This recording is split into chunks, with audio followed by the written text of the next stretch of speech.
Buntis na nga ba si Sarah Geronimo?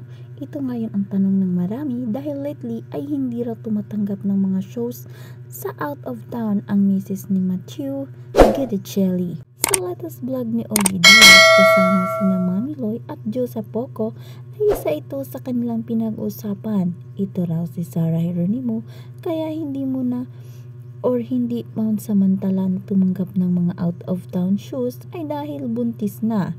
Ayon sa vlogger, talent manager, kung totoo man ito, baka ito na raw ang maging daan para tuluyan ng mapatawad si Sarah ng kanyang ina na si Mami Divine.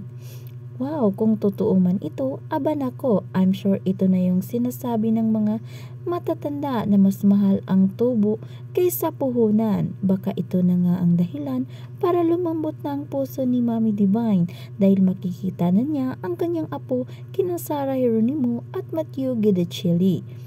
Kung totoo man ang balita, kaya hintayin na lang natin ang confirmation or denial, say ni Ogie. Matatanda ang pinagpistahan itong nakaraang Sabado ang open letter na ipinapost ni Sarah sa kanyang magulang kung saan humihingi siya ng tawad sa mga ito at sa mga naging desisyon niya sa buhay. Hindi man binanggit ni Popstar kung ano ang mga desisyon na yon. Obvious na isa rito ang pagpakasal niya kay Matthew 2 years ago ng lingid sa kaalaman ng kanyang pamilya. At syempre, alam din naman ng lahat na tutol ang kanyang mga magulang sa aktor.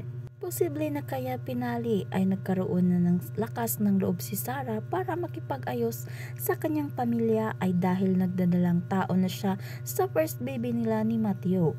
Pero hindi naman ito ang unang beses na nagbabalitang buntis si Sarah simula nang ikasal sila ni Matthew at lagi itong fake news. Kaya pwedeng false alarm na naman ito.